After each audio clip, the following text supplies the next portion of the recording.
Ó Senhor, nós te agradecemos por nos reunir nessa noite,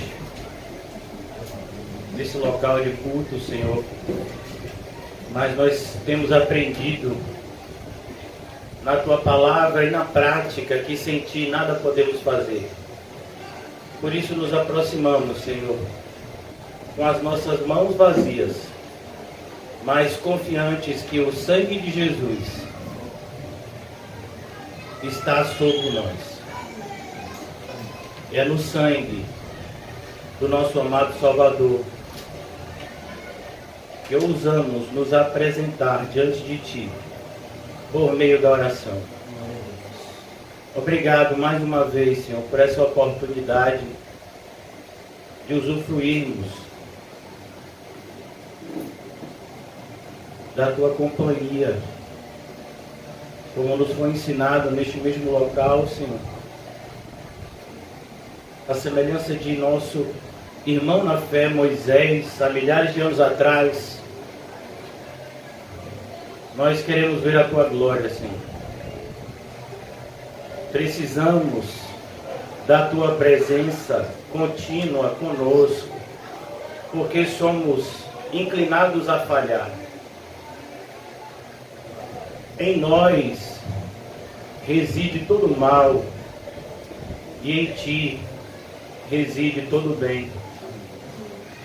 Por isso a nossa esperança está sempre, sempre contigo. E não nos decepciona, pois o Teu amor é constantemente derramado em nossos corações. Como o Senhor usou o apóstolo Paulo para nos deixar essas palavras. Eu oro, meu Deus, pelos nossos irmãos e irmãs nos 4 cantos do mundo. Em especial nos locais onde tem guerra, onde eles não têm a segurança que temos hoje aqui, uma segurança circunstancial, mas uma segurança onde eles podem ser alvejados, bombardeados a qualquer instante. Que eles possam perseverar na fé, Senhor, assim como nós. Nos ajuda também, Senhor, para que nós que temos essa aparente facilidade não nos acomodemos e venhamos a dormir. Ó Deus, eu oro pelos enfermos, em especial pela nossa amada irmã Osana. Tem compaixão, Senhor, tem misericórdia da Tua filha e da nossa irmã e restabelece a saúde dela, Senhor. Continuamos a pedir, pois acreditamos que essa é a Tua vontade. Continuamos a pedir, pois fomos ensinados por Ti que se algo é digno de ser apresentado diante de Deus, então nós devemos fazê-lo isso constantemente. Ó Deus, ajuda a nossa amada irmã Osana. Eu oro pela família de Dona Maria e por Dona Maria em especial. Que o Senhor derrame graça, Senhor, na vida de Dona Maria e da sua família. Que haja uma compreensão plena da pessoa e da obra de Cristo. E que haja, Senhor, salvação naquela casa. Eu oro, Senhor, por essa comunidade do Alto das Pombas, pois aqui Tu nos plantaste há alguns anos e tem nos direcionado a permanecer aqui, pregando o Teu santo Evangelho. E dia a dia o Senhor tem acrescentado aqueles que estão sendo salvos. Nós oramos, ó Deus, para que a nossa fé não desfaleça, mas que ela seja fortalecida no Senhor. E que todos nós sejamos fortalecidos na força do Seu poder, para que possamos cumprir cabalmente o nosso ministério e darmos provas incontestáveis da fé que professamos. Abençoa o nosso momento de culto nessa noite, Senhor. Nos ajuda a usufruir dessa dádiva maravilhosa que o Senhor nos agraciou. Quero nos reunir em Teu nome para aprender da Tua Santa Palavra, como que uma preparação maravilhosa do que iremos usufruir dentro em breve, na Tua muito maravilhosa companhia no céu. Abençoa-nos e para sempre seremos abençoados. Em nome de Jesus, amém e graças a Deus. Amém, irmãos? Amém. Lucas capítulo 11. Hoje nós vamos meditar em apenas um versículo. Glória a Deus. E depois vamos ler um livro todo da Bíblia. Oh, glória. Amém? Glória. Todos estão preparados para esse desafio?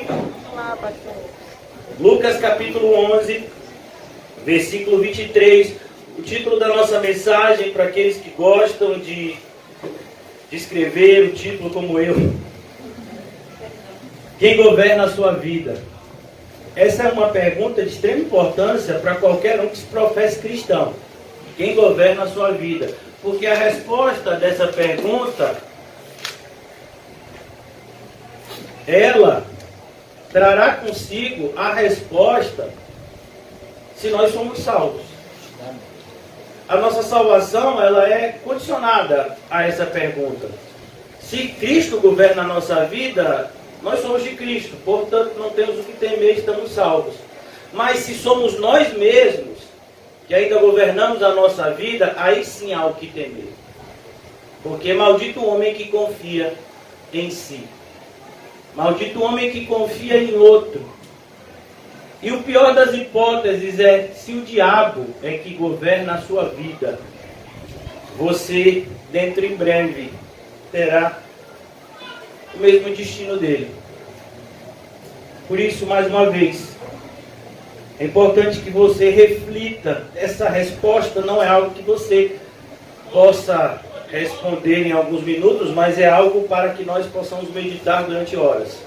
Quem governa a nossa vida? Porque mais do que as nossas palavras, a resposta a esse questionamento é dado pela maneira como nós vivemos. Nós temos visto, e eu gostaria de falar um pouco sobre isso, a título de introdução, nós temos visto no cenário evangélico algo que tem sido falado no meio acadêmico, tem um título, tem uma definição isso, é ateísmo funcional. O que seria o ateísmo funcional? É muito parecido daquela questão do católico não praticante. Então o ateísmo funcional é aquela pessoa que ela diz que crê em Deus, mas na prática ela age como se Deus não existisse. Então, por isso, ateísmo funcional, da questão de função, do agir. Então você diz que crê em Deus, mas na prática você age como se ele não existisse. Vou dar um exemplo. Então uma pessoa acredita em Deus, ela diz que acredita em Deus, mas na hora de escolher, por exemplo, o seu emprego, ela não ora. Ela não pergunta a Deus. Na hora de escolher o seu cônjuge, ela não segue os princípios bíblicos. Na hora de educar os seus filhos, na hora de buscar respostas para os questionamentos da vida, ela não faz uso da Bíblia, mas faz uso de filosofias humanas. Então é importante que a gente tome cuidado, pois esse tipo de ateísmo é muito crescente no nosso meio, apesar desse nome, dessa definição ser nova. Então se você jogar na internet, por exemplo, você não vai ver muito isso. Você vai ver um livro que foi escrito por um autor norte-americano, alguns anos atrás, a respeito de O Cristão Ateu. E ele fala um pouco sobre esse tema, sobre essa crescente frente de evangélicos que tem se tornado evangélicos por uma conveniência, por uma questão de emocionalismo, mas que nunca foram regenerados, nunca, de fato, tiveram qualquer tipo de relacionamento com a pessoa de Cristo, nunca tocaram na cruz, sequer imaginar carregá-la. E ainda assim se definem como cristãos simplesmente porque eles têm alguns valores morais que são enquadrados como valores cristãos. No nosso país isso está muito em voga. Isso tem inclusive se entrelaçado meio com o ambiente político. Então você ouve pessoas que se dizem de determinada vertente política e elas dizem que tem esses valores cristãos, embora não tenham nenhum tipo de relacionamento com Cristo e nem desejo de segui-lo. Então isso é muito importante, porque é exatamente isso que Jesus está falando aqui. Jesus está colocando, irmãos, um ponto final à questão. Então, aonde Jesus traz, e quando eu falo Jesus, entenda Jesus, e no princípio Deus, até o final da Bíblia, que diz, ora vem Senhor Jesus, é sempre Jesus, Jesus é o alfa e o ômega, é o princípio e o fim, ele está em toda a Bíblia. Mas, quando Jesus fala sobre algo e define algo, então não há mais o que se dizer a respeito daquilo, senão o aprender e praticar. É o caso aqui. Então o princípio que Jesus quer deixar muito claro nesse versículo é: não existe neutralidade na fé cristã. E isso vai na contramão da filosofia que tem predominado no nosso mundo. O mundo como um todo, mais especificamente o Ocidente, por conta até de nós vivenciarmos alguma espécie de democracia diferente do Oriente, que tem regimes ditatoriais. Então, entende-se que o homem, ele deve respeitar, por assim dizer, a fé do outro. E nada contra esse princípio. Inclusive o próprio Jesus diz que a gente não tem que dar pérolas aos porcos e nem as coisas santas aos cães. Longe de nós o querer impor a nossa fé a alguém. Impor a nossa fé a alguém. Porque a fé não é imposta. A fé é um dom de Deus. Então, mas é importante que a gente se pronuncie. No sentido de que, olhe, eu sou seu amigo, porque eu sou amigo até dos que se declaram meus inimigos. Eu amo até os que me odeiam, pois assim me fez o meu Salvador. Mas eu não acredito no que você acredita. O seu Deus não é o meu Deus. Diante da minha fé, o seu destino é a perdição. E essas coisas precisam ficar claras, porque diante de Deus seremos cobrados. Diante de Deus, seremos vistos como covardes, se não deixarmos isso bem claro.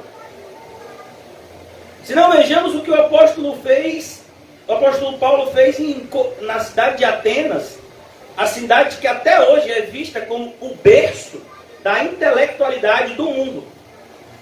Vários princípios filosóficos que hoje ainda norteiam a nossa sociedade vieram da Grécia.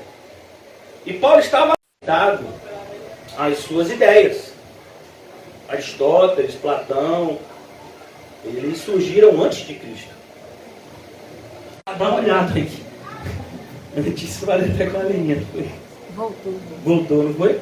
Graças a Deus. Porque a internet é a do próprio celular. Eu acho que é alguma instabilidade momentânea.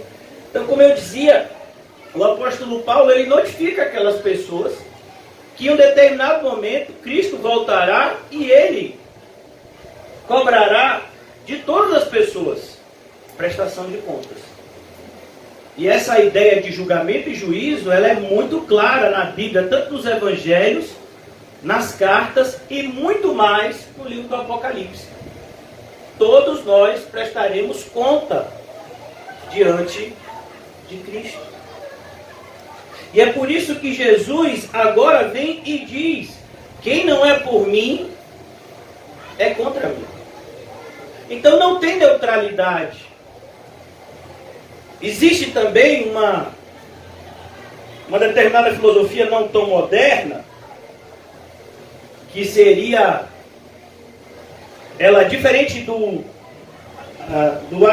ateísmo funcional. Essa filosofia, ela recebeu o nome de ateísmo cristão, e ela foi defendida por vários filósofos renomados. Um desses foi, acho que o terceiro presidente dos Estados Unidos, Thomas Jefferson, se eu não me engano, aonde ele dizia isso, que a pessoa de Cristo, ela era irrelevante, mas os seus valores, ou seja, os seus ensinos, eles de fato gerariam proveito para que uma sociedade fosse bem estruturada, para que uma sociedade de fato evoluísse, para que uma sociedade tivesse harmonia. Os valores daquilo que Cristo prega, principalmente o que o irmão José tem trazido para nós no Sermão do Monte, então esses valores devem ser considerados. E é isso que se chama, essa filosofia um pouco mais antiga, tem esse nome, ateísmo cristão, porque eles dizem isso. Eles negam a importância, principalmente a divindade da pessoa de Cristo, mas em compensação eles dizem que os valores trazidos por Cristo devem sim ser considerados, pois esses valores são extremamente importantes para a harmonia de uma sociedade.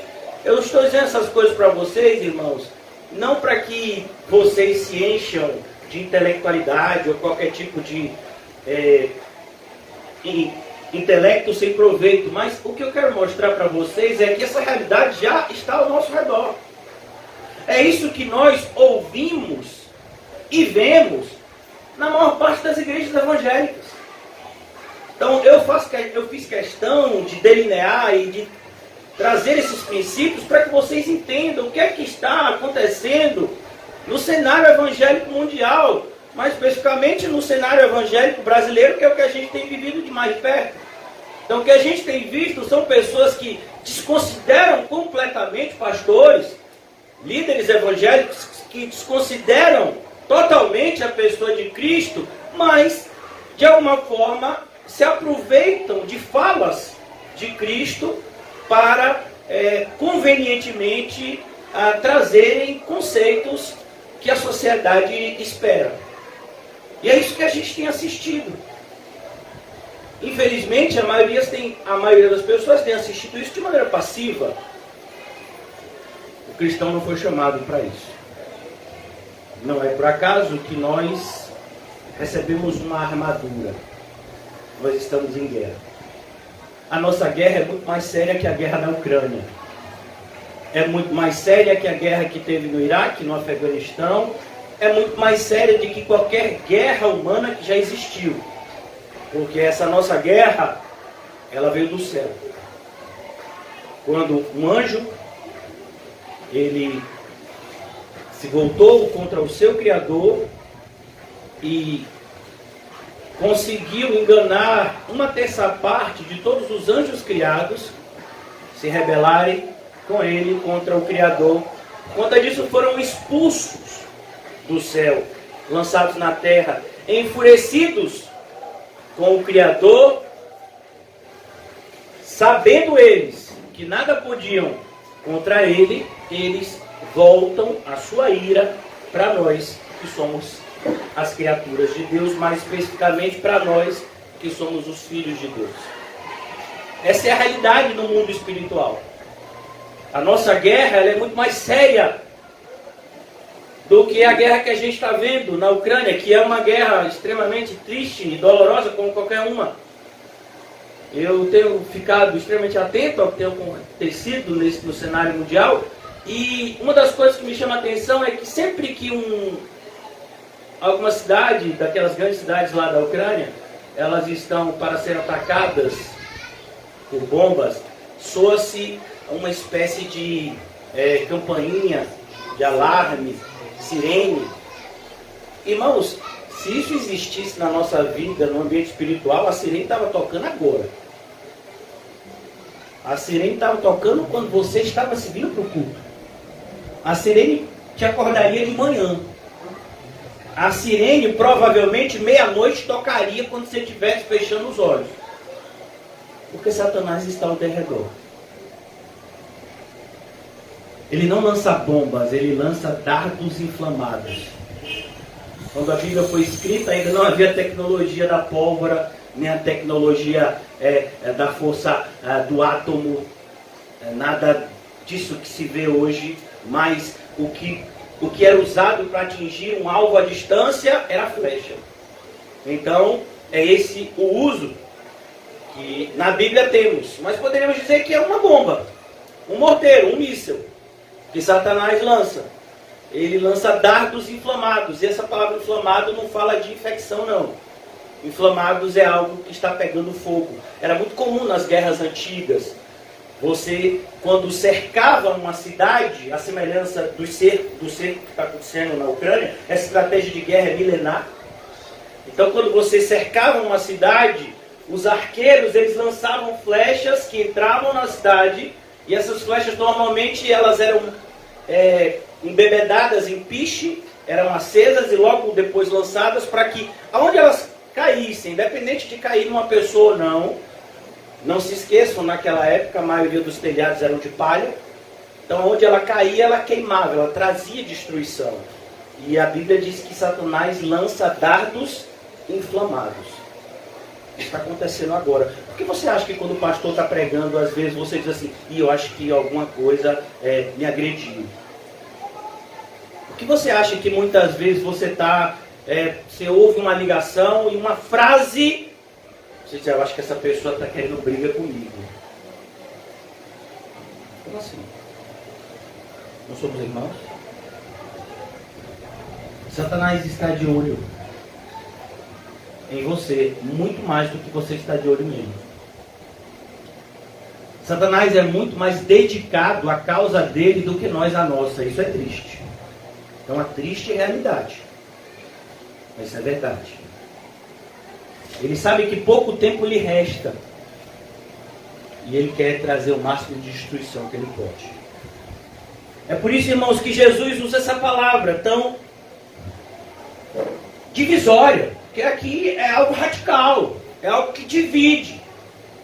A palavra de Deus, em momento nenhum, é tido como uma cola para unir dois lados. Mas é uma espada que corta no meio. Em uma casa terão 5 pessoas. 2 se levantarão contra 3 e 3 contra 2.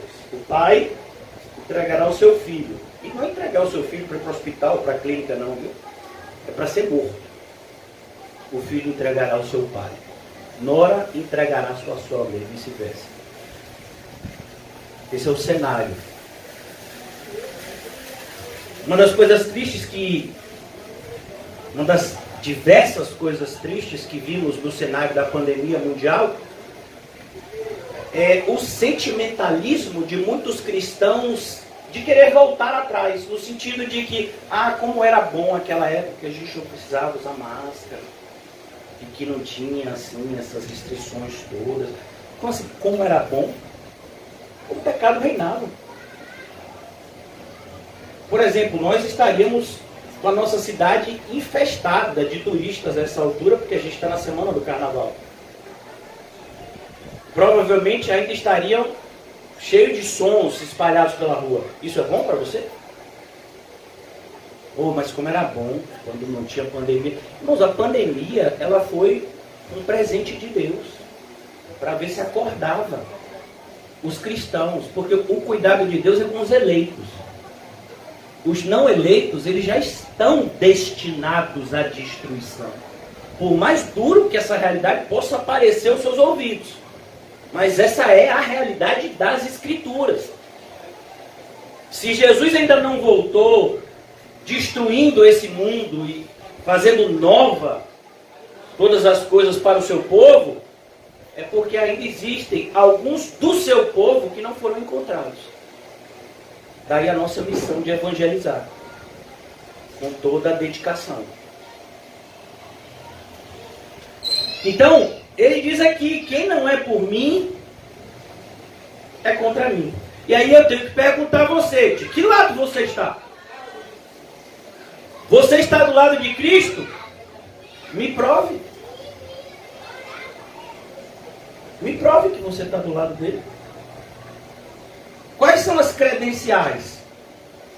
O que você traz consigo que de fato pode comprovar essa sua profissão? Não, eu estou com Cristo, eu sou do lado de Cristo.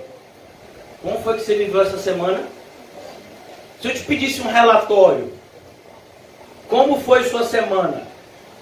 Eu fiz um exame do coração, toda a minha família ela tem problemas cardiovasculares e constantemente precisa fazer exames.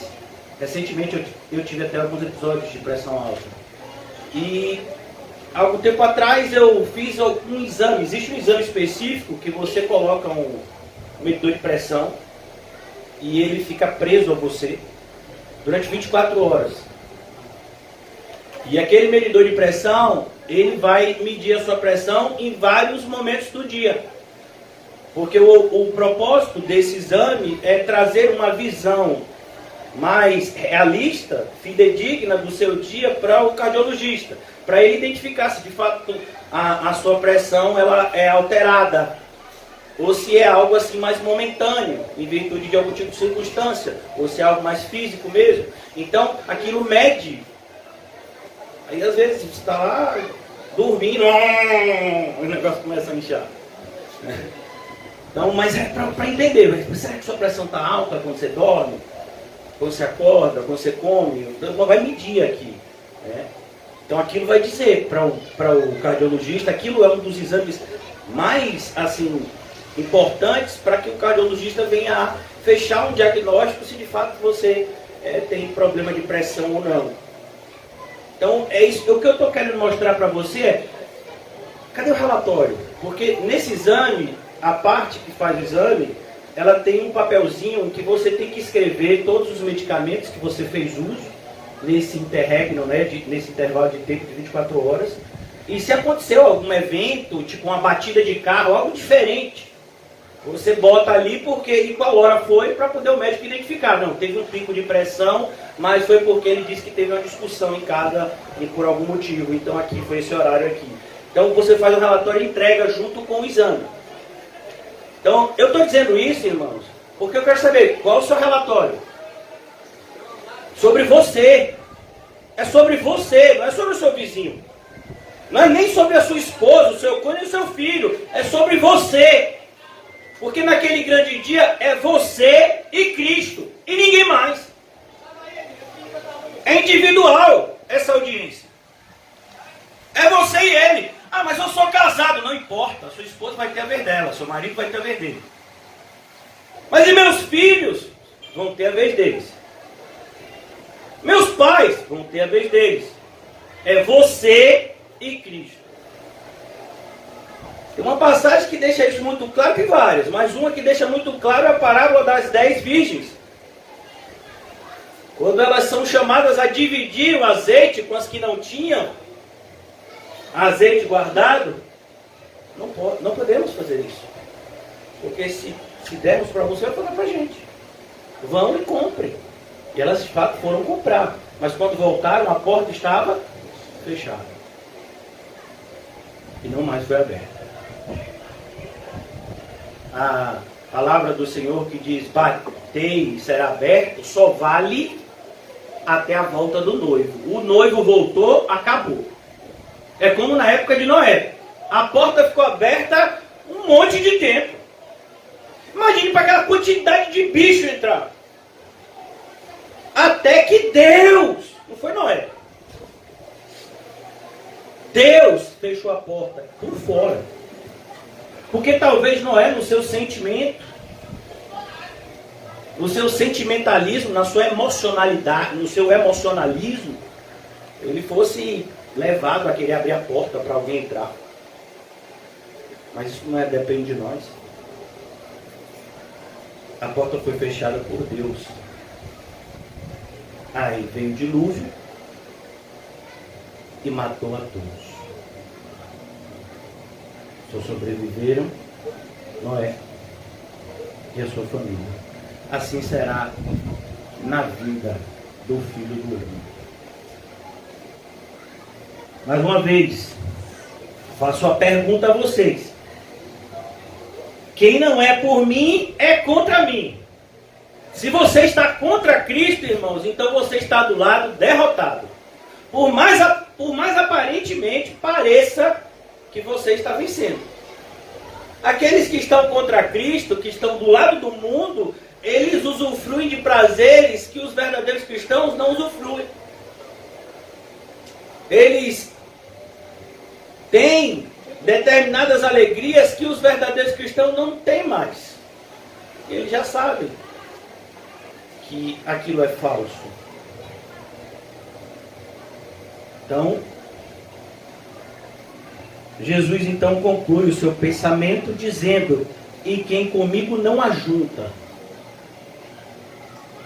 Aqui, irmãos, é um cenário não somente de limpeza, mas principalmente é o cenário da colheita. Mais especificamente, a figura aqui é o cenário da colheita de trigo. Que quando se colhia as espigas, se fazia uma separação entre a semente, que era usada para alimento, e a palha, que era separada para ser queimada. E esse ajuntar é ajuntar trigo. Ou seja, quem não está comigo ajuntando, está espalhando. O falso cristão, ele não somente está errado diante de Cristo, como ele está trabalhando para o anticristo.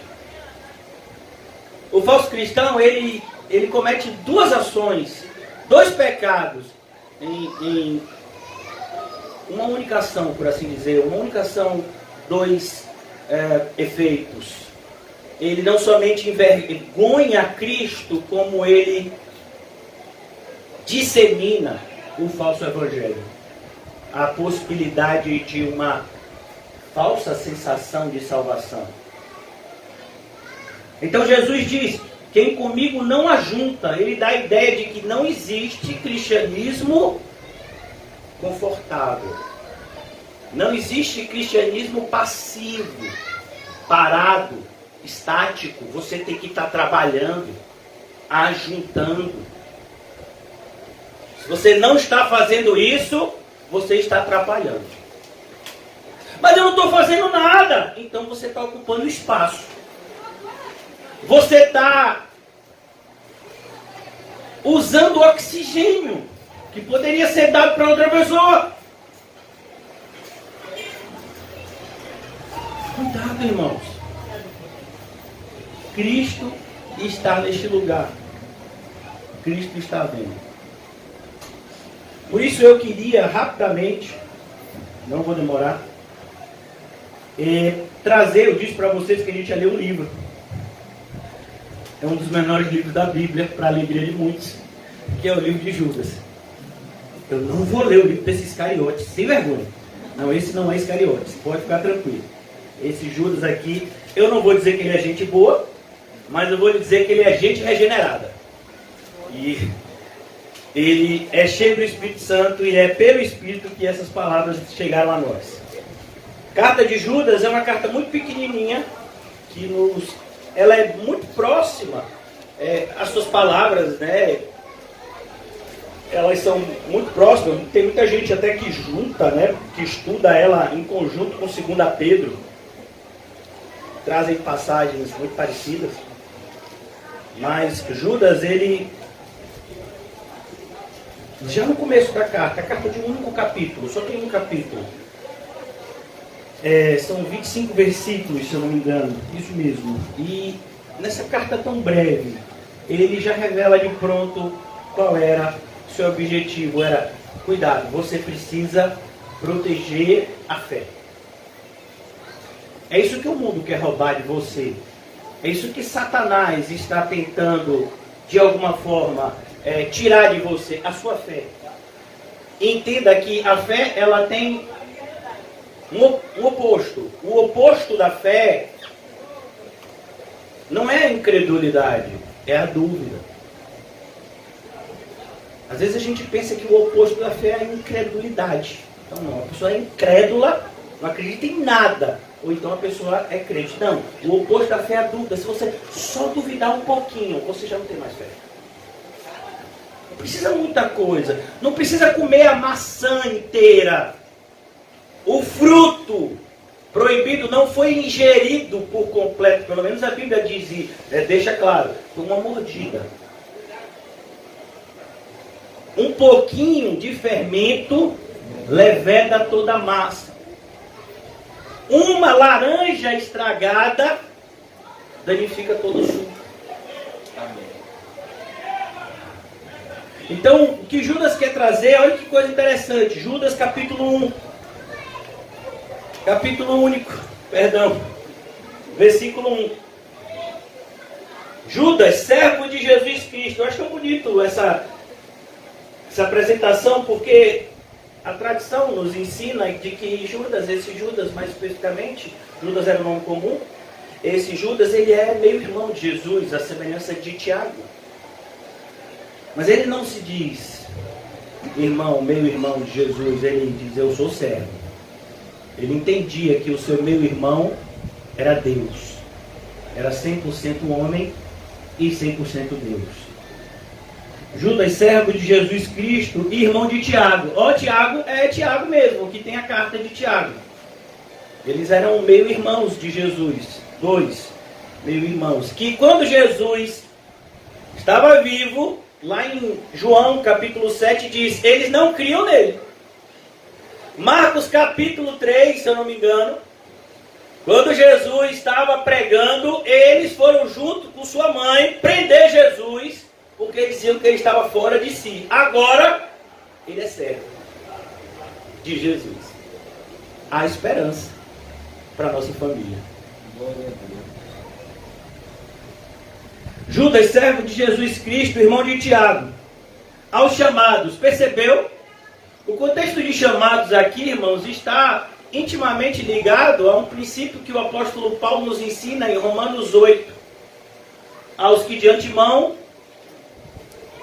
conheceu, predestinou, chamou, justificou, glorificou.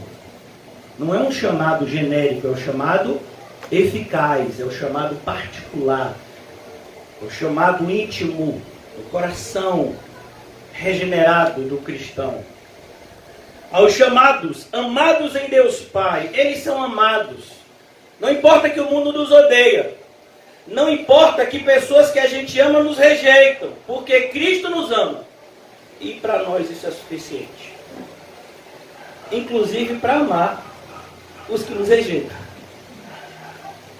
Porque o amor de Cristo nos constrange a amar até os que nos odeiam.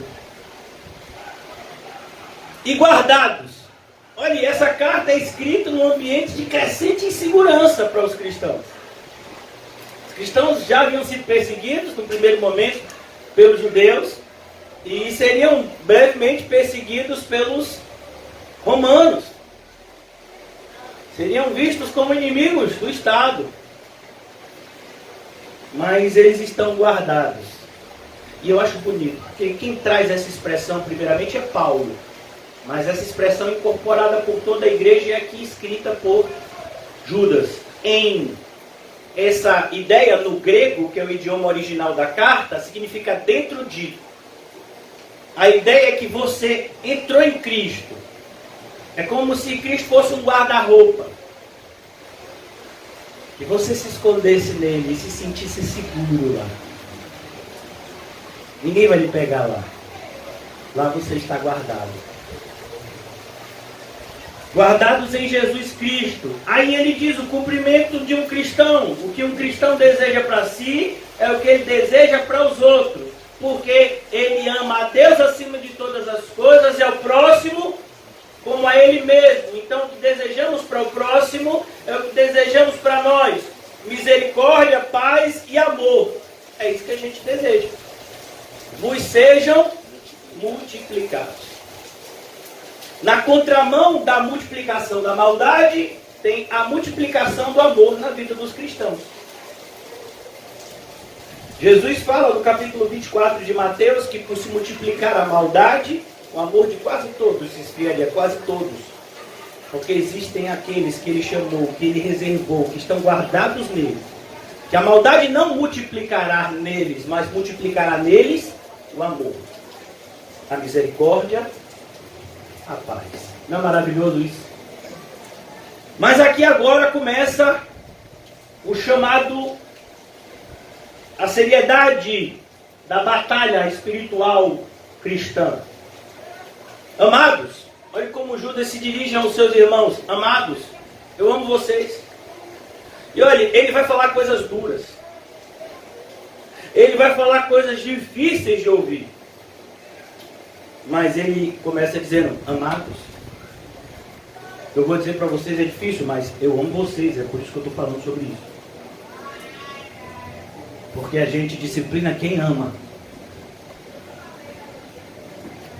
Amados, quando empregava toda a diligência, perceba, Judas era uma pessoa proativa na igreja. Ele não escreveu só essa carta, pela vontade de Deus, só essa carta chegou até nós. Mas ele escreveu muitas outras, que atingiram os seus objetivos temporais específicos. Essa, Deus planejou para toda a eternidade. Amados, quando empregava toda a diligência em escrevermos acerca da nossa comum salvação, o cristão gosta de falar de salvação. Maravilha! Nesse ambiente de morte, nesse ambiente de doença, de guerra, entender que estamos seguros em Cristo, é isso que o termo salvo traz consigo. Se eu estou salvo, significa que eu estou protegido, estou seguro. Daí termos como a gente conhece, salva-vidas. Quem é o salva-vidas? É aquele que afoga? Quem já está se afogando? É isso? Ou é aquele que vai salvar o que está se afogando? Aí eu tenho salvação. Traz consigo essa ideia de segurança. O salvo está sempre seguro. Acerca da nossa comum salvação, foi que me senti obrigado. Ó, percebeu? Quando a gente vem aqui no púlpito, a gente chama de púlpito, né? Por uma questão de usos e costumes, mas quando a gente se dirige à igreja como mensageiros de Deus, mais especificamente mensageiros de Cristo, do Evangelho de Cristo, não é para agradar vocês, ainda que eu ame cada um de vocês, mas uma obrigação me foi imposta. Eu já tentei explicar isso a muitos familiares meus, que não compreendem até hoje. Mas por que você não advoga? Você tem uma OAB. Mas por que você não abre uma empresa? Você já foi empresário. Mas por que você não faz isso ou aquilo? Outro dia me disseram até, mas por que você não vai ser professor de educação física? Porque eu pratico atividade física sei lá, eu tenho 42, desde os 17, 25 anos. Por que você não vai lá e vai dar instrução de educação física para alguém? Eu sou pastor, sim, mas e também faz outra coisa. Eu sou pastor, não é nada.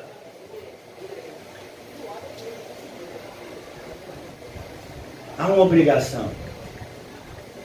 É um chamado. Achei interessante, eu ouvi um falso mestre chamado Ed Renekiewicz, muito famoso no sul e sudeste do nosso país. Esse pastor Ed Renekiewicz, ele tem vários livros escritos. Ele é um falso mestre assim, muito perigoso pela sua aparência de ovelha, mas ele prega coisas assim diabólicas. E ele, assim, eu fico impressionado com a cara de pau dessas pessoas e mais ainda com a multidão do que me segue, porque ele é uma pessoa extremamente seguida, ele tem milhões de seguidores nas mídias sociais, muito bem assim sucedido no emprego dele, que é enganar pessoas. E ele estava dizendo que tinha acabado de voltar de um mês de férias, porque segundo ele, pastor tira as férias. Não me avisaram isso, eu estou 11 anos sem férias. Ele tinha acabado de tirar suas férias anuais. E aí, quando de repente ele estava se preparando para voltar a pregar, ele passou mal. Alguém não sei qual é a enfermidade, ele não externalizou isso no vídeo. Ele disse, passei mal, fui no médico, o médico disse que eu devo me ausentar das minhas obrigações pastorais. Mas não estava de férias? Não podia pelo menos ter feito o check-up nas férias? Passou as férias se esbaldando. Aí quando volta para trabalhar, é igual tem gente, né, que vai pro feriado, quem faz isso é um mundano, né? Vai pro feriado, aí bebe, se gasta de tudo que é forma. Quando chega na segunda para trabalhar, é meio mundo de gente doente. Mas vem cá, rapaz, você teve quarta, quinta, sexta, sábado, domingo para descansar? Não, desde quarta que eu emendei. Aí porque ele ia trabalhar na segunda de manhã, ele parou de beber no domingo, 6 da tarde. Aí domingo ele vai estar, aí segunda ele vai trabalhar e está acabado. Mas ele teve 5 dias para descansar, mas ele preferiu o quê? Beber, farriar. A Bíblia chama isso de orgias, impudicices e coisas semelhantes. Pastores fazem isso. Quando o mundano faz isso, você espera isso do mundano. Mas os pastores. Por isso que Judas escreve essa carta, porque não é algo novo esse tipo de homem. Já existia. Mas é assustador o fato de que muitas pessoas, por não estudarem a Bíblia, por não terem uma paixão pela igreja, e estudar a história da igreja, às vezes assim, pastor, mas como é que pode? A pessoa parece assim, uma pessoa assim tão sensata, tão assim cristã, e o senhor está me dizendo que ele prega heresias? Ô, irmão, mas não foi Jesus que disse que os perigosos, os mais perigosos são os lobos disfarçados de ovelha? Ele disse isso, foi Jesus. Quando você vê um lobo, você corre. Mas se ele vier disfarçado de ovelha? E aí?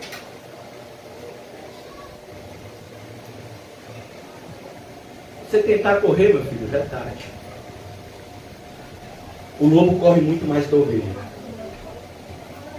Então aqui ele diz, amados, quando empregava toda a diligência em escrever-vos acerca da nossa comum salvação, foi que me senti obrigado a corresponder-me convosco, exortando-vos,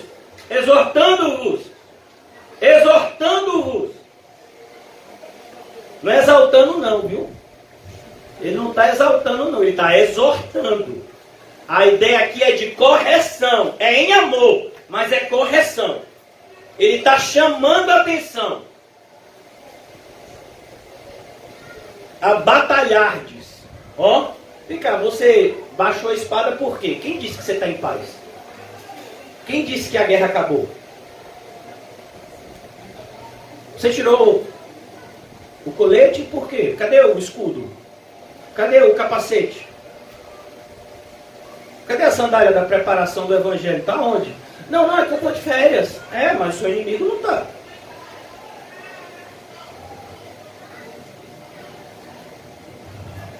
Batalhardes diligentemente. Você sabe o que significa essa expressão? Diligentemente. Imediatamente. Com toda atenção. Não fala não somente do tempo, que tem que ser rápido, uma resposta rápida, mas fala que tem que ser algo importante. A diligência fala tanto no sentido temporal, quanto no sentido da importância. Dê toda a importância a isso. E faça isso o mais breve possível. Isso é diligência. Diligentemente, pela fé. Olha, pela fé. Você vai batalhar pelo quê? Pela fé, o que você crê. É isso que o diabo quer tirar de você. Você aprendeu que Cristo morreu pelos seus pecados. O diabo vai dizer, não, eu sou uma pessoa boa. Cristo não morreu pelos seus pecados. Cristo ele veio para dar um exemplo. Mas a gente não é tão pecador assim. No mundo existem pessoas boas e más. É uma filosofia muito crescente no meio evangélico. Como assim? Não, todo mundo é ruim. Mas existem pessoas que foram alcançadas pela graça. Portanto, foram regeneradas e são guardadas e guiadas por Cristo. Essa é uma diferença apenas. Mas todos são pecadores miseráveis. Batalhardes diligentemente pela fé. Olha que coisa, a fé não é algo que é dado por você, para você, todo dia. É dado uma vez por todas. A ideia aqui, eu quero que você entenda, é mais ou menos assim. É como se você recebesse um copo cheio de água. E você vai bebendo daquela água. Mas aquela água não acaba. Jesus usou inclusive essa analogia quando falou com a mulher samaritana. Você vai beber dessa água que eu te dou, que eu vou te dar, e nunca mais você vai ter sede. Então é essa fé. Porque você vai precisar continuar bebendo da fé. Como está escrito em Romanos capítulo 10, a fé vem pelo ouvir. Você vai precisar continuar saciando a sua sede e fome de justiça. Mas, de certa forma, você já recebeu aquilo de uma vez por todas. Aquela água que Jesus te deu nunca vai se acabar. Quanto mais você beber, aquele copo vai continuar cheio. Como o azeite na botija daquela mulher que recebeu em sua casa o profeta Elias durante aqueles 3 anos de seca. Então, essa fé que de uma vez por todas recebemos, ela foi entregue a todo mundo? Não, aos santos. Olha uma das características daquilo que a gente falou agora há pouco. Quem não é por mim, é contra mim. Uma das características do exército de Cristo é que ele é formado por santos. Não são santos porque a Igreja Católica determinou, por meio de um processo. Não, eles são santos porque eles foram eleitos, justificados. A santidade deles não provém da sua justiça própria, mas da justificação que vem de Cristo. A mesma graça que os salva também os santifica. Daí eles serem chamados de santos. Pessoas como eu e você, chamados de santos. Versículo 4. Pois certos indivíduos se introduziram. Irmãos, alguém já viu barata? Ou só eu? Alguém gosta de barata? Não, não é? Aqui a gente tem um dedetizador. Recentemente ele dedetizou uma casa. Ele é coveiro também, ele é músico nas horas vagas, ele trabalha com sonoplastia, eletricidade, perfumista, ele conserta a rádio também. É alguns dos talentos que o irmão tem. Depois a gente vai apresentar o nome desse irmão. Então assim, aqui a ideia é como uma barata. A barata é convidada. Alguém convida a barata? Baratas, venham morar em minha casa. Baratas, venham morar em minha cozinha. Baratas, venham, né? Porque uma subespécie de barata seriam as traças que comem as roupas, né? Baratas, venham corroer as roupas. A gente chama elas. Não, elas vêm. E aí a gente bota veneno, né? E toma algumas atitudes para poder matá-las e afugentá-las. A ideia de introduzir é isso. Eles entram sem serem chamados. Eles entram com o propósito de trazer destruição, de forma dissimulada. Eles entram de maneira imperceptível para aqueles que estão desatentos. Os certos indivíduos se introduziram com dissimulação. Ó, dissimulação. Oh, aleluia, irmão! Oh, glória! Eu acho tão bênção falar de Deus. Que hora é o culto na sua igreja?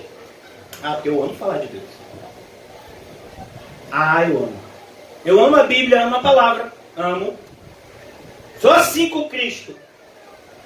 Eu e Cristo somos melhores. Dissimulação. Eles são dissimulados. A dissimulação é uma característica essencial para o ator.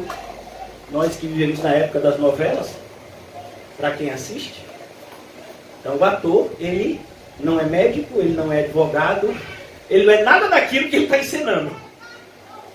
Ele não tem aquele nome na certidão dele, mas ele está disfarçando aquilo. Ficou muito famoso numa época, eu ainda era criança, mas essa expressão ficou muito famosa, e até hoje. Quem matou Odete Roitman? Acho que era uma novela chamada Selva de Pedras, que foi um ícone assim, né, da novela brasileira. Uma das novelas que teve maior audiência, né? E assim, no final, deixaram esse desfecho. Alguém matou essa vilã, só que não apareceu o assassino. Deixaram para apresentar o assassino no último episódio.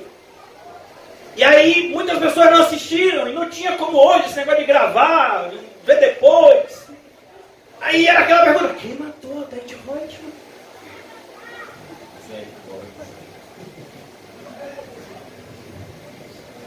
Pois certos indivíduos se introduziram com dissimulação. Dissimulação. Eles são dissimulados. Aqui na igreja a gente já presenciou isso várias vezes. Ao longo desses 11 anos eu tenho a triste experiência de ter conhecido muitos indivíduos que têm essa característica aqui, a dissimulação. Um deles esteve conosco aqui recentemente, chegou até a residir aqui. Algumas pessoas estiveram conosco durante tempos difíceis na vida delas. A dificuldade passou, assim como a vontade de estar conosco, revelando que aquela fé que aparentava era dissimulada.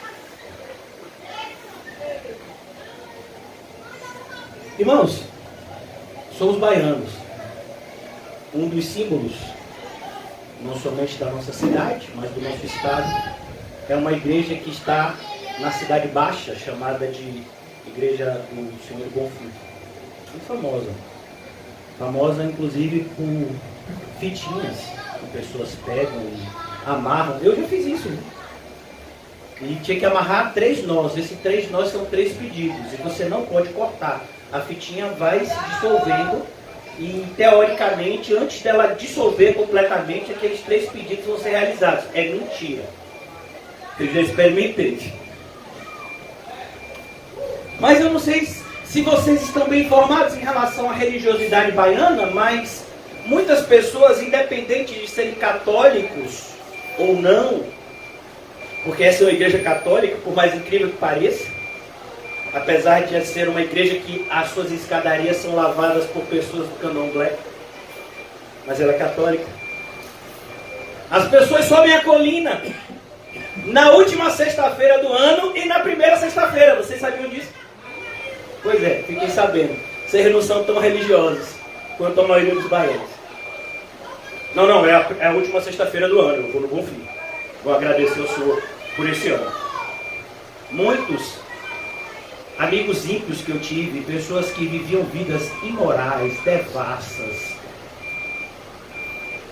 assim, assustadoramente devassas, mas eles iam na última sexta-feira agradecer.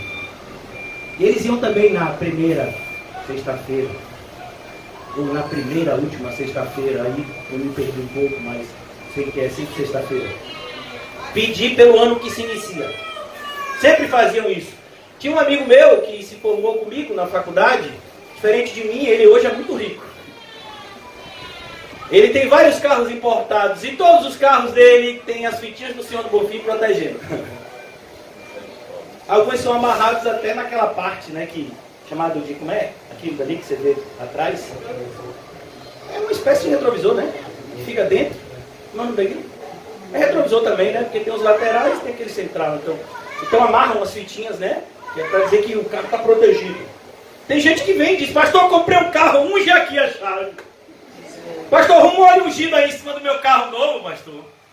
Ele diz, meu filho, eu posso orar pela sua conversão, agora ungir o seu carro eu não posso. Né? Então aqui a gente vê que isso está dentro da religiosidade evangélica moderna. Já foi introduzido, o difícil é tirar. que já está impregnado na gente. Desde muito isso aconteceu. Foram antecipadamente pronunciados. E a ideia é, vocês foram avisados. Por quê? Pelo próprio Jesus. Não foi Jesus que disse? Tomem cuidado. Tomem cuidado. Quem não entra pela porta é ladrão e salteador. Duas pessoas, John Bunyan trouxe assim, com uma espiritualidade assim, muito particular da sua intimidade com Deus. John Bunyan, ele mostra isso no livro Peregrino, sobre dois homens, formalista e hipocrisia. Eles não entram pela porta. De repente, cristão está andando pelo caminho estreito, ele já tinha passado pela experiência da cruz, o fardo já tinha caído, ele tinha sido marcado, ele tinha recebido o seu certificado, ele está caminhando. Então, de repente, ele vê duas pessoas pulando o muro. Ele diz, quem são vocês? Eu sou formalista e esse meu amigo aqui é hipocrisia. Vocês estão pulando o muro, não pode. O dono do caminho diz que tem que entrar pela porta. Ah não, mas a porta fica muito longe da nossa cidade. E tem mais, a nossa cidade já é conhecida por pular o muro. A gente já faz isso há muito tempo lá na nossa cidade. Então hipocrisia e formalismo não é algo atual. Não é algo nem da época dos fariseus. Isso é muito antes. Isso vem de Caim. Caim era hipócrita. Caim era formal. Caim não foi para o culto?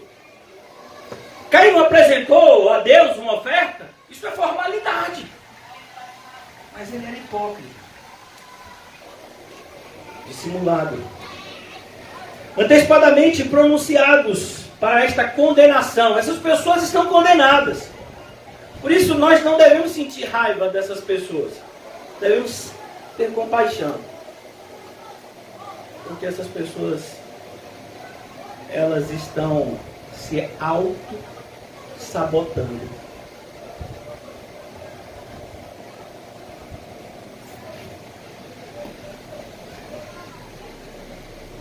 Como você toma um copo de veneno para matar outra pessoa. Como assim? É o que o mundo faz. O ódio só mata aquele que sente ele.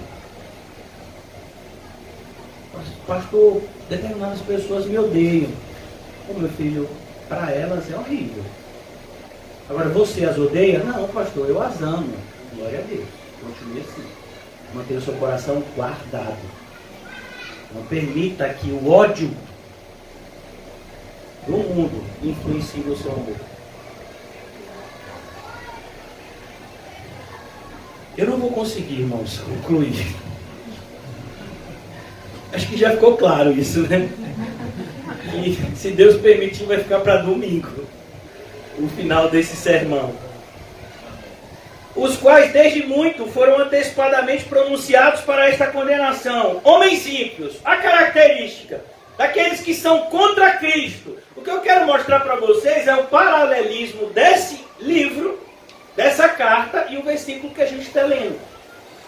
Nosso estudo é em Lucas, capítulo 11, versículo 23. Estamos estudando o Evangelho de Lucas, mas eu mostro a vocês, o tempo todo que estudamos um livro, que ele está sempre conectado com todos os outros livros da Bíblia. Homens ímpios. Essa é a característica daqueles que estão contra Cristo. Eles são ímpios. O que é uma pessoa ímpia?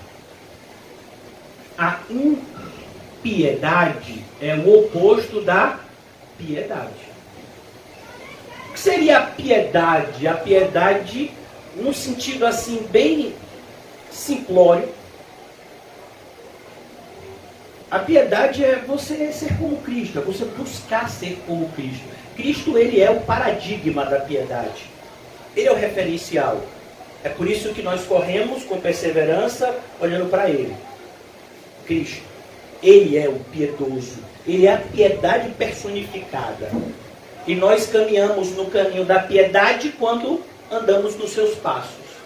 O que é o ímpio? O ímpio, irmãos, olha que termo na Bíblia, esse termo é muito duro.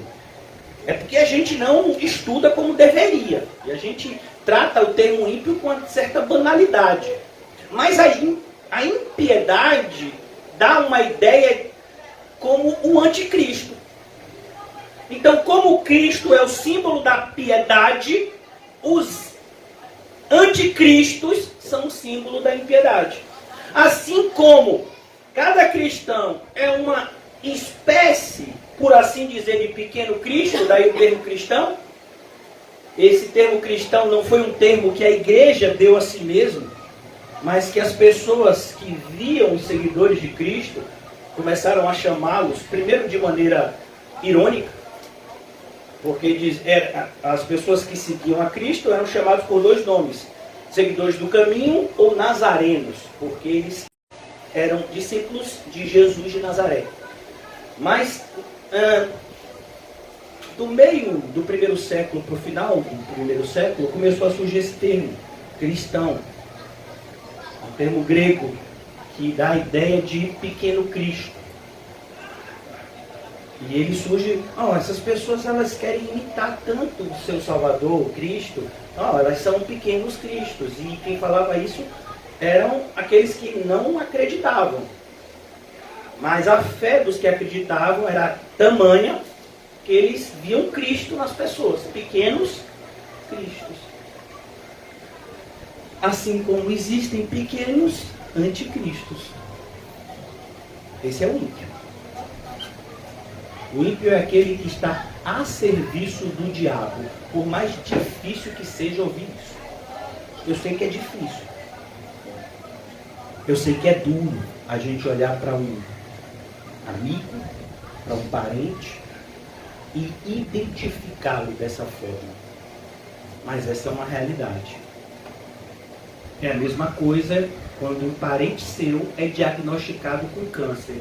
Vai adiantar alguma coisa você negar essa realidade? Vamos imaginar que o seu parente, o seu ente querido, ele fez o exame, mas ele não tem coragem de buscar o exame e diz: vai lá, você que é meu amigo, você que diz que me ama, pegue lá meu exame. Você pega o exame, você lê e essa pessoa está com essa enfermidade, temida por tantos, que é o câncer. E aí, o que é que você faria? Você ia mentir? Não, eu vou mentir. Eu vou dizer que ele não tem nada. Porque aí ele vai ficar feliz. Mas aí ele não vai ter chance de se tratar.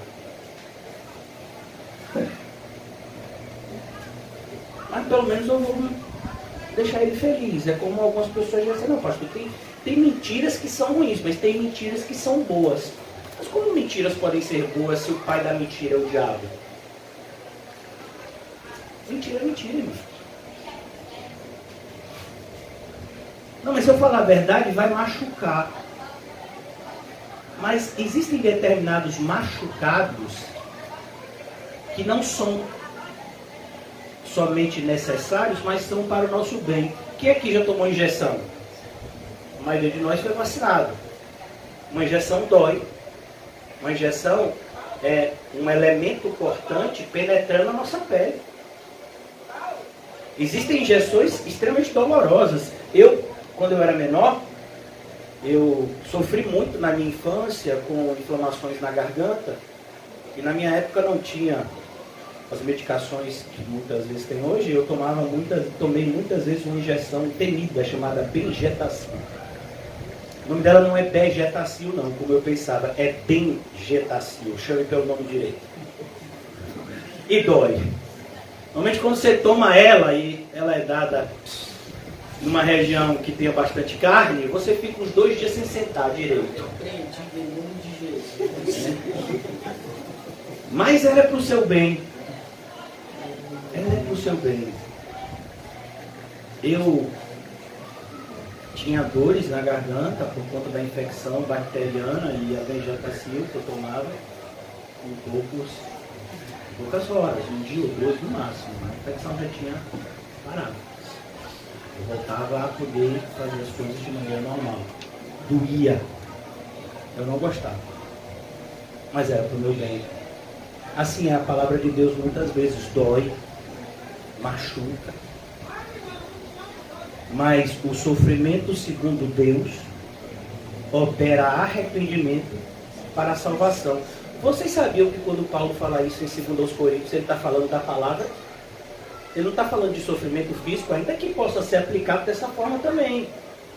Mas especificamente naquele versículo, Paulo está falando do sofrimento da carta que ele escreveu aos Coríntios, mais especificamente a primeira carta, que foi tida por muitos como a carta mais severa da Bíblia, 1 aos Coríntios. Se eu não me engano, as mulheres estão estudando aqui no estudo de mulheres, e sábado agora vai ter, é amanhã, né? Vai ter estudo de mulheres. Então, essa é tida como uma carta mais severa, começaram bem. E 1 de Coríntios, o pessoal fica, Paulo entrega um homem a Satanás, olha que coisa. Paulo diz em 1 de Coríntios que tinha gente na igreja que estava morrendo por desobediência. Carta dura. Paulo vai dizer, maldito todo aquele que não ama o Senhor Jesus. Você já leu isso na Bíblia? Pastor, eu nunca li, está na Bíblia, tá. É porque você nunca chegou no final da carta de 1 de Coríntios, provavelmente. Ele diz, maldito todo aquele que não ama o Senhor Jesus. Não é duro? É duro, mas é verdade. E o que é que a gente pode contra a verdade? Se não, nos arrepender e nos voltarmos a ela. Então, aqui, dói, irmãos, dói, palavras dói, mas a dor é necessária para que a gente entenda a malignidade do pecado, o poder do pecado de nos causar dano. Mesmo nós que somos de Cristo, se desobedecermos a Cristo por meio do pecado, seremos corrigidos, e isso dói. Tem um salmo, se não me engano, é o Salmo 118, que diz, o Senhor nos castigou severamente. Mas, você já parou para pensar que o salmista está falando de uma pessoa todo-poderosa? Imagine a força de uma pessoa dessa, toda poderosa. E ela vai corrigir alguém. Por exemplo, no meu caso, né? Eu nunca fui muito de dar correções físicas aos meus filhos. Se eu fiz isso, eu acho que 2 vezes ou 3 vezes foram muitas. Porque eu tinha receio da minha força, de eu machucá-los. Imagine, o Senhor me castigou severamente. Olha, o castigo foi tão forte que ele compara com a morte, mas não me entregou a morte. Ou seja, a correção do Senhor foi tão dura, ele pensou que ia morrer, mas não morreu. É por que eu estou falando isso? Porque a gente pensa que a correção de Deus é mais ou menos assim. É um fio de cabelo que puxou. Ai! Foi a correção de Deus. Um beliscão. Ai! Eita, Deus me corrigiu. Você acha que é isso a correção de Deus? Alguém aqui já ficou 3 dias preso no elevador? Só em pensar nisso, irmão, já dá desespero para quem é claustrofóbico, como eu. Mas, irmãos, ficar preso no elevador é algo assim assustador. Mas imagine ficar preso dentro da barriga de um peixe. Foi onde Judas ficou. 3 dias.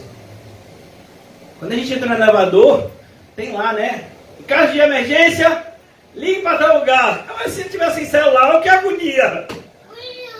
Grita. Aí, já disse aí, já deu um sinal aí. Você faz assim, que alguém vai lhe tirar. Normalmente em todo elevador tem um botão que é vermelho, ou é alguma cor chamativa, que é o botão de emergência, que ele toca uma sirene. Não é igual desse pequenininho não. Então é trim, né? Um negócio assim, que é para alguém próximo saber que você está preso no elevador e buscar socorro. Elevadores mais modernos já tem um contato direto uma empresa que presta assistência técnica ao elevador. Você já liga diretamente, a empresa já vem direto, não precisa nem de um intermediário.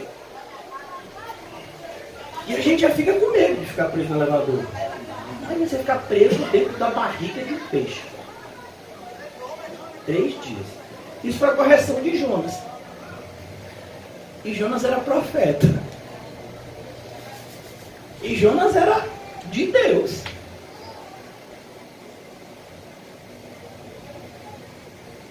Cuidado, irmãos.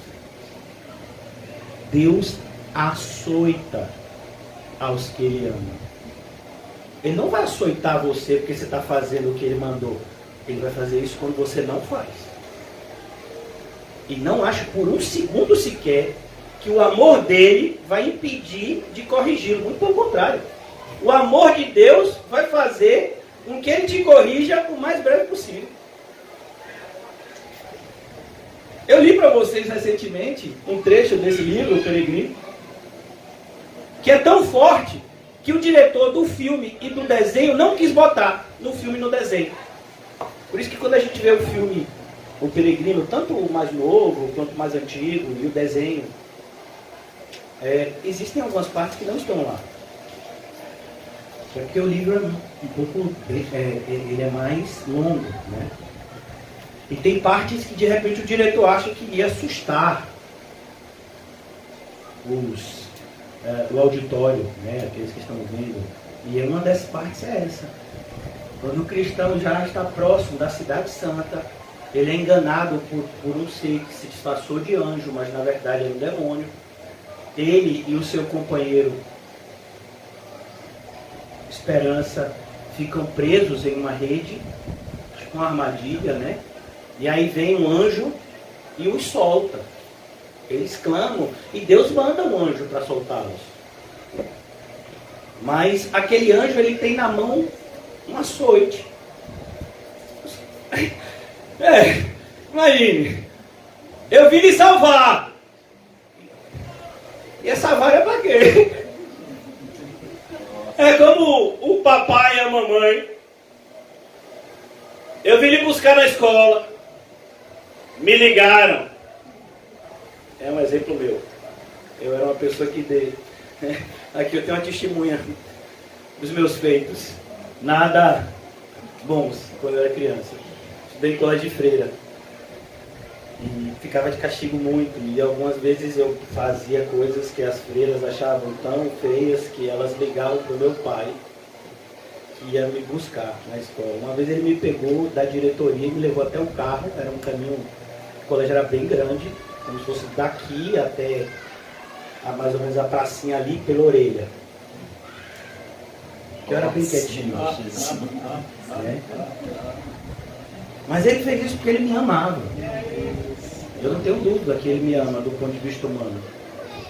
Porque muitos dos meus colegas, o pai sequer atendia a ligação quando a freira ligava. O quê? Meu filho fez isso? Ha, ha, ha. E desligava. O filho nunca foi corrigido pelo pai.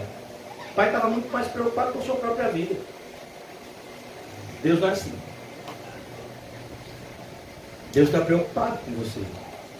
E o preocupado, me perdoe, é um antropomorfismo. Porque Deus não precisa se preocupar, porque Ele é todo poderoso. Mas é melhor eu usar a palavra ocupado. Deus está ocupado com a gente. Com a nossa santificação. Com a nossa transformação. Deus está muito mais preocupado com a nossa santificação do que com o nosso bem-estar. Então, eu estou doente. Está doendo, eu estou desempregado, eu estou sem dinheiro. Sim, e seu relacionamento com Deus como está? Não, pastor, mas isso não importa agora. Não importa. Como não importa? Isso deveria vir em primeiro lugar, porque só aí a gente vai poder conversar em relação a qualquer outra coisa. Então aqui ele está dizendo, cuidado, versículo 4. Homens ímpios. Talvez, irmãos, esses homens ímpios sejam a gente hoje. Aí a gente tem que se arrepender. Pessoas ímpias. Que transformam em libertinagem. Olha a impiedade. Tem gente que transforma a graça de Deus nisso aqui, libertinagem. O que é uma libertinagem? É bom a gente esmiuçar alguns termos bíblicos, porque muitas pessoas, né, não estão familiarizadas com essa linguagem, que é uma linguagem um pouco antiga, né, um português um pouco rebuscado para a maioria de nós. Então, o que é uma pessoa libertina? O que seria? É uma pessoa que se aproveita da circunstância. É por isso que existe um determinado expressão, né, no português, que é: eu não te dei liberdade, menino. Os antigos dizem isso, né? Quem te deu essa liberdade? Você falar comigo dessa forma. Não é assim? Os mais velhos falavam dessa forma. Hoje em dia não se fala mais assim, né? Hoje em dia, se você falar desse jeito, é capaz de você ir parar da defensoria pública pelo Estatuto da Criança e do Adolescente. Então, quem te deu liberdade? Então, essa ideia de libertinagem são pessoas que se aproveitam. Deus nos deu uma liberdade para fazer o bem, não para fazer o mal. Como, por exemplo, eu creio que muitos de nós, vocês, por exemplo, né? Vocês são pessoas extremamente ocupadas. Eu olho para vocês e vejo pessoas ocupadas, que tem mais o que fazer do que ficar ouvindo uma pessoa como eu. Vocês têm que ganhar dinheiro, sustentar a casa, se divertir, não é isso mesmo? Mas assim, eu sou uma pessoa que, como eu vi, como vocês já viram, eu fui chamado por Deus. Então eu fico 24 horas pensando na Bíblia e naquilo que isso repercute no nosso relacionamento com o Senhor. Vocês já pararam para pensar em uma coisa que para nós assim é tão trivial? Por que determinadas pessoas na nossa sociedade ficam encarceradas? Você sabe o que é o encarceramento? Quando uma pessoa é presa, nós temos aqui em Salvador a cadeia pública, que fica no mesmo lugar, é penitenciária. Não deveria, mas fica. Porque a penitenciária seria, daí o nome, pessoas já punidas, pena, né? Pessoas que foram condenadas seriam enviadas para a penitenciária, porque a cadeia é aquele que ainda não foi condenado em última instância, ainda está recorrendo, alguma coisa assim. Mas eu não estou aqui para ensinar direito, qualquer coisa tem advogada aqui, você pode perguntar para ela. Mas a ideia é, você já parou porque uma pessoa, ela é tirada da nossa sociedade e colocada em um lugar preso? Porque a sociedade decidiu que o comportamento daquela pessoa é inaceitável para que ela tenha liberdade de ir e vir. Por exemplo, uma pessoa que matou várias pessoas, estuprou, roubou, fez um monte de coisa. Aí ele vai diante do juiz, o juiz condena ele a, sei lá, 20 anos de prisão. Porque ele praticou esses crimes que, do ponto de vista da sociedade, tornam ele uma pessoa que não merece a liberdade de ir e vir. Então ele é preso em um determinado lugar. O que eu estou querendo definir para você é para você ver como é importante estudar a Bíblia. Isso tudo é para a gente entender o significado da palavra libertinagem. Porque assim, Deus te deu liberdade, mas não é para você fazer o que você quer. Porque do mesmo jeito que Ele te deu liberdade, Ele pode te aprisionar. E Ele pode fazer isso, inclusive, você sendo filho. Ele lhe aprisiona temporariamente. Quem já leu o livro, o pastor fica falando do peregrino o tempo todo. É muito legal, irmão. Isso não é à toa que é o livro mais lido do mundo depois da Bíblia. John Bunyan, preso, ele teve uma visão clara do caminho cristão até o céu. E durante um determinado momento da caminhada do cristão, ele fica preso num castelo chamado Castelo da Dúvida, que tinha um dono. Era o chamado Gigante Desespero. Ele era o dono daquele castelo e ele prendeu o cristão naquele lugar, junto com o seu companheiro de esperança. Eles fogem porque ele viu que ele tinha a chave da promessa, que podia abrir todas as portas. Aleluia. Mas ele ficou preso temporariamente. Por quê? Porque ele teve dúvida. Porque ele se desviou do caminho. Tudo começou quando ele viu que o caminho reto era muito difícil e que tinha um caminho paralelo aparentemente paralelo ao caminho estreito, mas que era mais tranquilo, que tinha menos obstáculos. Eles disseram, não, vamos por aqui que a gente vai dar no mesmo lugar. E eles foram se afastando, de repente eles já tinham se afastado demais, eles agora estavam numa região de dúvida, onde mandava lá esse gigante de desespero, e eles ficaram presos durante um tempo. Eu vou falar algo aqui, eu espero que isso fique registrado no ouvido de vocês essa noite, durante toda a vida de vocês e a minha. Deus não está brincando com a sua salvação, embora eu e você muitas vezes brinquemos com ela. Não, eu sei que eu preciso fazer isso, mas o que eu faço? A saideira. Não existe saideira no pecado. O pecado você odeia. No momento em que você é regenerado. Então aqui ele diz, a impiedade faz com que esses homens dissimulados, eles transformem em libertinagem, o maior presente de Deus para os seus filhos, que é o quê? A graça. Graça. Quando Paulo está sofrendo, ele diz que ele ouviu de Cristo, a minha graça te basta. A graça que nos salva, mediante a fé. As pessoas transformam em libertinagem. Não, Cristo me salvou, eu conheço o Evangelho, eu conheço essas doutrinas da graça, eu sei mais ou menos um pouco da fé reformada, e assim, eu vivo a minha vida. Como assim? E a cruz? E a renúncia? E as marcas de Cristo, onde estão? Você diz que tem fé? Onde estão as suas obras? A fé sem obras é morta. Essa seria uma passagem bíblica que deveria ser repetida diariamente para a igreja evangélica moderna. Encontramos pastores que tem um pastor aqui no Brasil, mais especificamente no Rio de Janeiro, ele tem um trabalho muito bonito de traduzir, não é ele que traduz, mas alguém traduz, eu creio, né, que alguém traduz e ele prepara vídeos no YouTube dos sermões e de passagens de livros de Spurgeon. Ele começou com Spurgeon, depois ele começou a fazer isso também com outros autores reformados, mas o carro-chefe dele são os sermões e as pregações e livros de Spurgeon. Esse senhor, ele faz um trabalho muito bonito, mas o seu testemunho é deplorável.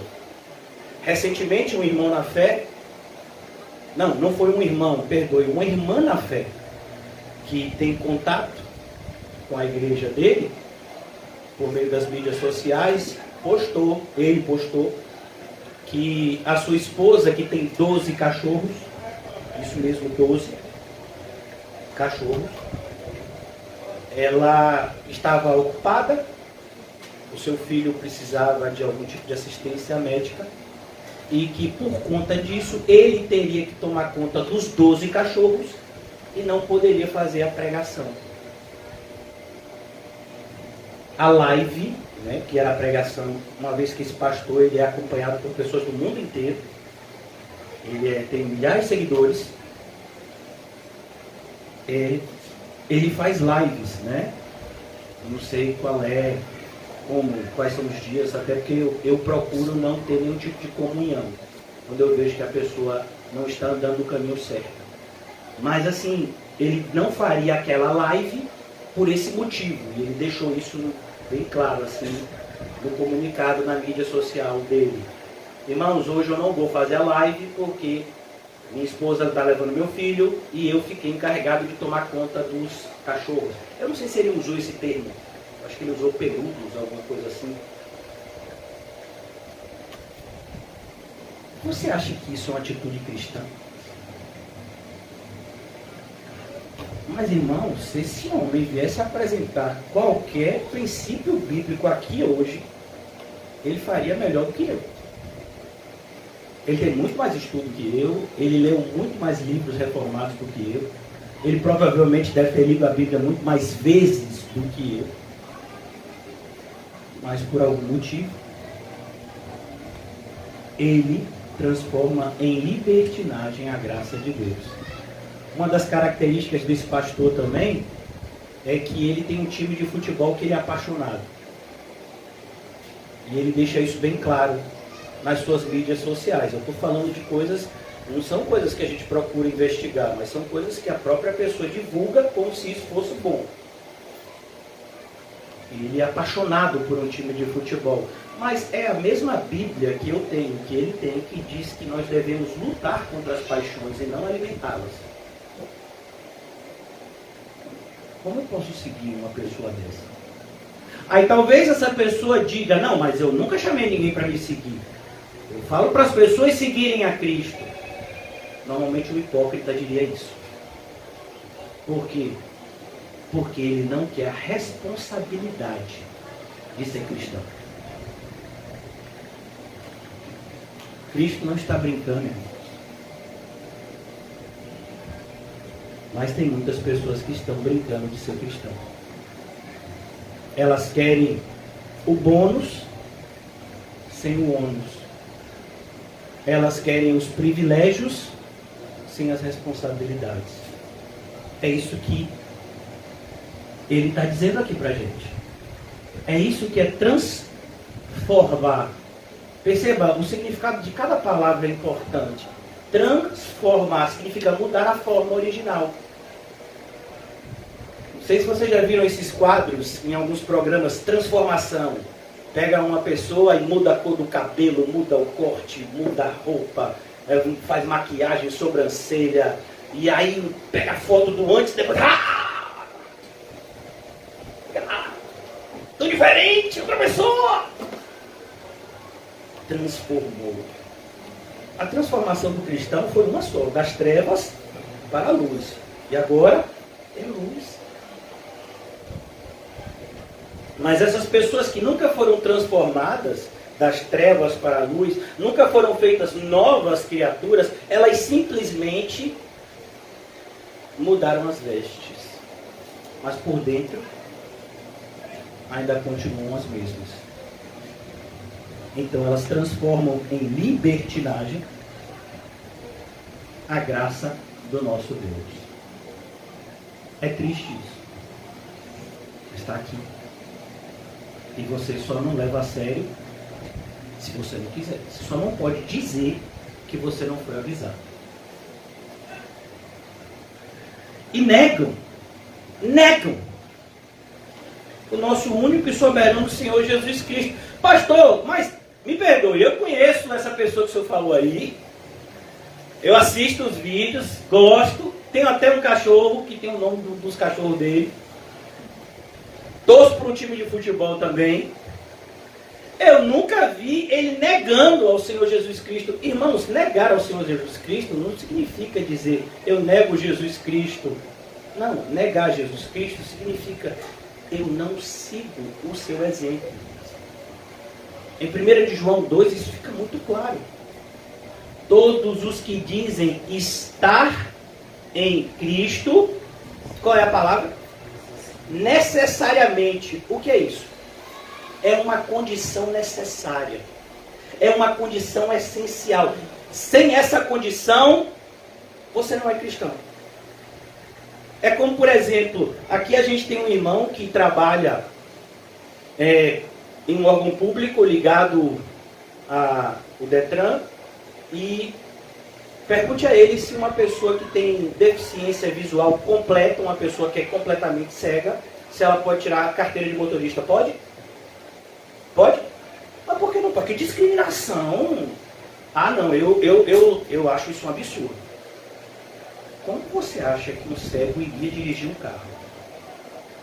Ele seria um perigo não só para ele, para os outros.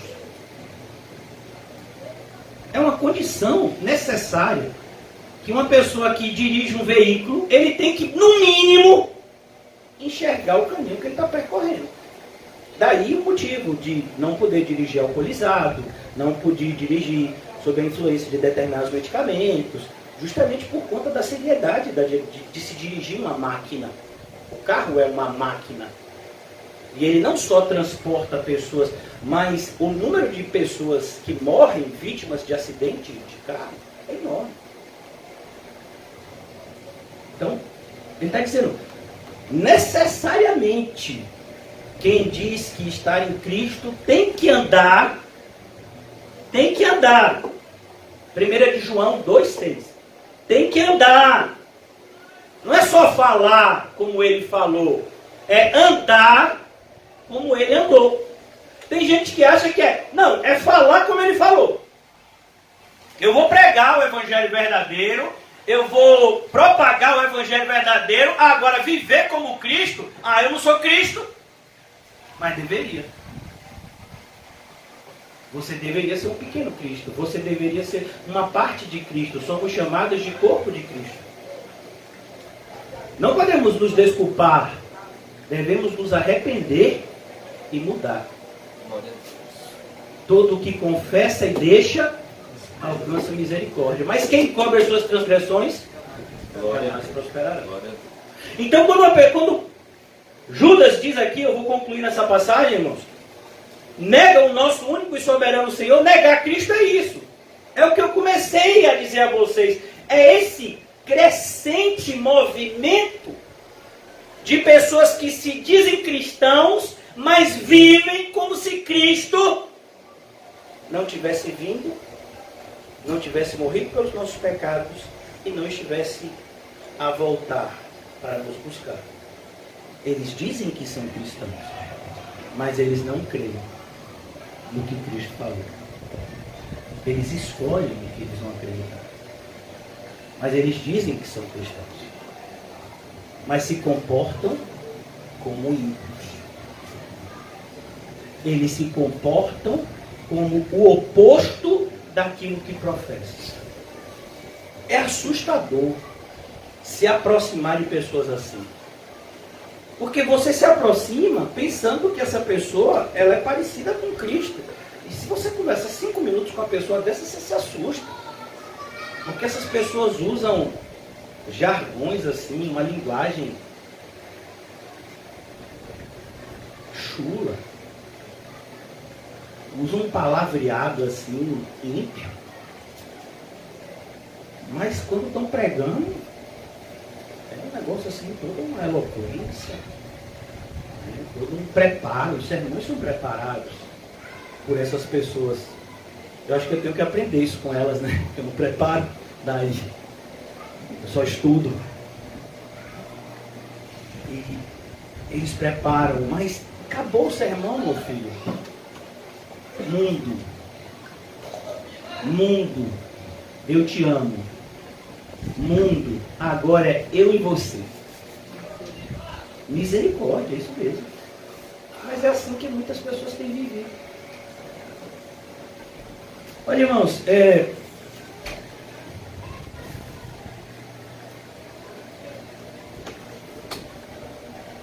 se o seu cristianismo não tem te afastado de pessoas ímpias, você precisa revê-lo.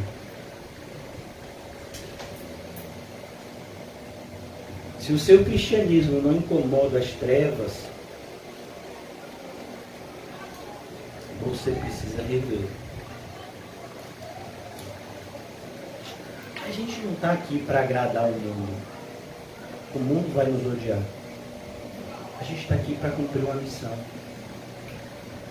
E a gente não está aqui para cumprir uma missão para ser salvo. A gente já foi salvo se somos cristãos. Já estamos guardados. Mas precisamos, como cristãos, ser sóbrios e vigilantes, porque entendemos que temos um adversário temporal. Um adversário que não tem limites geográficos como nós. Um demônio que pode estar aqui agora, ele pode estar em outra cidade em questão de segundos. Ou vocês nunca leram o livro de Jó? O diálogo de Deus com Satanás. Por que você acha que aquele diálogo está na Bíblia? Para que eu e você possamos entender a realidade do mundo espiritual. O apóstolo Paulo diz em uma das suas cartas: nós não ignoramos os desígnios de Satanás. Eu sei quem ele é. Eu sei o que ele quer. Eu sei como ele age. E vou me proteger como o Senhor já me ensinou. O livro de Jó está lá. E no começo diz: eu estava rodeando a terra. Irmão, você já experimentou rodear a terra? Quanto tempo a gente levaria? De barco, de avião, seria mais rápido, mas demoraria. Satanás não, deu uma volta na terra. Estou aqui, é o que, Senhor? Ele chama Deus, Senhor, claro que ele tem que chamar. Ele sabe que Deus é Deus. Embora muitos de nós ainda duvidemos. Satanás não tem dúvida. Assim como ele também não tem fé. Porque ele só sabe porque ele viu. Não estava lá. Então a gente tem que tomar cuidado, irmãos. Eu quero terminar a exposição de hoje como começamos. Se Deus permitir, a gente vai continuar essa carta e concluir ela no domingo. Quem governa a nossa vida? Como foi a sua semana? Eu sei como foi a minha. Eu sei como eu tive que esmurrar o meu próprio corpo para que eu não fosse condenado naquilo que eu prego. Eu poderia sentar com alguns aqui e conversar e mostrar marcas que ainda estão expostas de machucados que o ser cristão me trouxe essa semana. Normalmente quem mais nos machuca são aqueles que nos são caros. A ferida que mais dói normalmente é feita por quem está perto. Se eu sentasse com alguns aqui, eu poderia conversar sobre as marcas de Cristo. Eu sei como foi minha semana. Como foi a sua? Essa semana eu conversei com duas jovens que já estiveram aqui conosco e que disseram que não estavam mais afim de frequentar a igreja. E eu disse para essas jovens, sem problema nenhum: ninguém tem que ir para a igreja obrigado, é um privilégio. Agora, que fique sabido que vocês fiquem conscientes que eu estou dizendo a vocês que se Jesus voltasse hoje, vocês estavam no inferno. Eu disse isso para duas pessoas que eu amo. Você já fez isso essa semana? Olhou no olho de alguém que você ama e que não ama a Cristo e disse: você está indo para o inferno.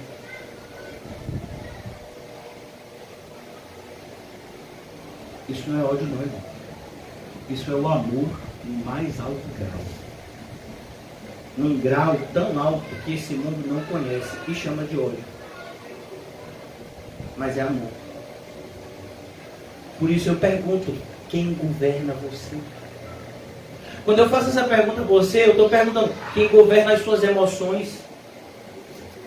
São as suas emoções que te governam? Ou são vocês que governam as suas emoções? Eu não sei se vocês já leram a parábola que do próprio lábio do nosso Salvador é a parábola que nos ajuda a entender todas as parábolas, que é a parábola do semeador. Existe um solo, é o segundo tipo de solo. Ele recebe a semente. Ele germina rapidamente. mas ele queima logo quando vem o sol. A gente não precisa explicar, porque o próprio Jesus explicou, não foi? São aqueles que ouviram a palavra de Deus e rapidamente a receberam com alegria. Mas quando vieram as provações, por causa da palavra, abandonaram a fé porque não tinham raízes. Quem governa as nossas vidas?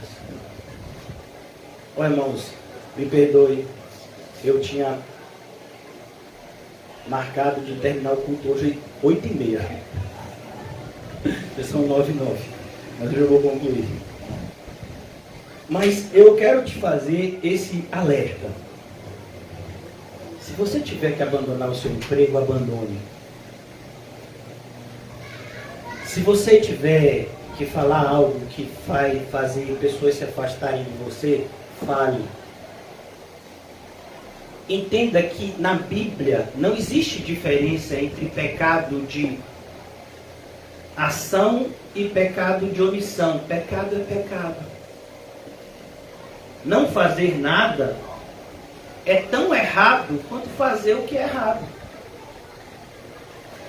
Então é preciso que essa resposta seja dada por você a você mesmo e diante de Cristo Jesus, quem governa a sua vida. Você precisa responder essa pergunta. E você tem que fazer isso na seriedade de quem está diante, na presença de Cristo Jesus. Porque a resposta dessa pergunta é mais importante para você do que para qualquer outra pessoa. A resposta para essa pergunta é mais importante para você do que qualquer soma em dinheiro que você possa obter. Do que qualquer prazer momentâneo que a gente possa ter. Porque isso diz respeito à salvação da nossa alma. Que a gente possa sair daqui, irmãos, de fato impactados com essa realidade. De que o mundo espiritual é real. De que dentro em breve não estaremos mais aqui, mas estaremos em outro local.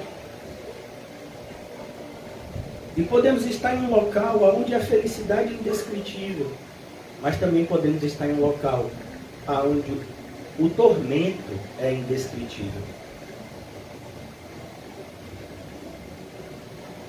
As nossas ações,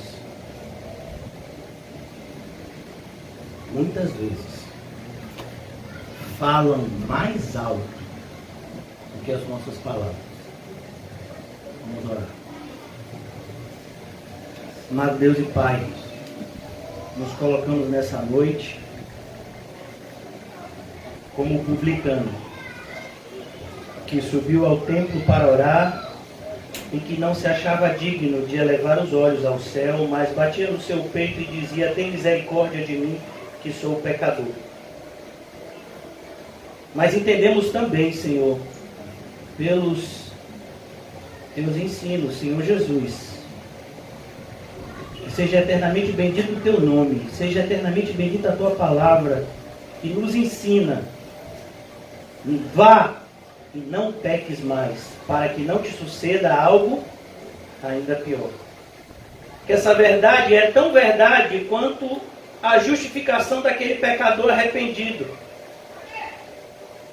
Que o arrependimento verdadeiro traz consigo os frutos dignos de arrependimento. E que devemos constantemente nos examinar se de fato estamos na fé. Não nos deixa, Senhor. Não nos deixa te deixar. Não nos deixa entregues aos nossos próprios raciocínios, pois eles são enganosos.